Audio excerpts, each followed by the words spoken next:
సిద్దిపేట జిల్లా దుబ్బాక మండలం పెద్ద చికోడు ఆరపల్లి పోతారం గ్రామంలో దుబ్బాక వ్యవసాయ మార్కెట్ కమిటీ చైర్మన్ కొంగర్ రవితో కలిసి వ్యవసాయ market committee vice chairman Balareddy, Pedda Chikodu గ్రామ సర్పంచ్ నరేష్ వడ్ల కొనుగోలు కేంద్రాన్ని ప్రారంభించారు.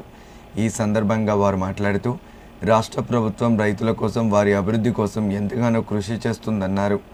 రాష్ట్ర ప్రభుత్వం దుబ్బాక నియోజకవర్గ ఇన్ఛార్జ్ చెరుకు శ్రీనివాసరెడ్డి ఆదేశాల మేరకు ఇవాళ వడ్ల కొనుగోలు కేంద్రాన్ని ప్రారంభించుకోవడం సంతోషంగా ఉందన్నారు.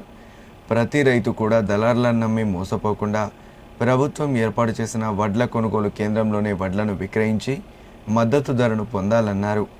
ప్రతి రైతు కూడా దొడ్డు రకం కాకుండా సన్నాల వైపు మొగ్గు చూపాలని, సన్నాలకు ప్రభుత్వం 500 రూపాయల బోనస్ అందజేస్తుందన్నారు.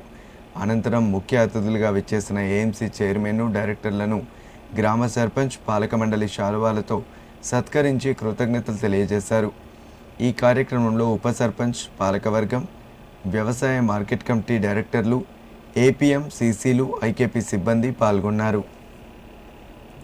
ఈరోజు మా చీకోడు గ్రామానికి విచ్చేసిన మార్కెట్ కమిటీ చైర్మన్ గారికి, వైస్ చైర్మన్ గారికి, అదేవిధంగా మా పాలకవర్గానికి, మా చీకోడు గ్రామ ప్రజలకు, అదేవిధంగా అమలు కార్మికులకు, ఐకేపీ సెంటర్ వాళ్లకు ప్రత్యేక ధన్యవాదాలు. అదేవిధంగా అన్నట్టు ధరలను నమ్మి ఎవరు కూడా మోసపోవద్దు. రైతులు నిజాయితీగా మన కొనుగోలు కేంద్రం తీసుకొచ్చి నిజమైన గిట్టుబాటు ధర, గవర్నమెంట్ గిట్టుబాటు ధర కేటాయించింది కాబట్టి ఆ మద్దతు ధరకే, ఏ గ్రేడు మద్దతు ధర పొందవలసిందిగా అందరినీ కోరుతున్నాం.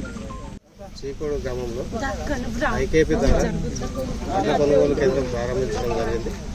దీనికి ముఖ్య అతిథిగా మార్కెట్ కమిటీ చైర్మన్ కొంగర్ రవి గారు వచ్చారు. మరియు సర్పంచ్, ఐకేపీ లీడర్స్, సిఏలు మరియు రైతులు అందరూ స్వచ్ఛందంగా పాల్గొన్నారు.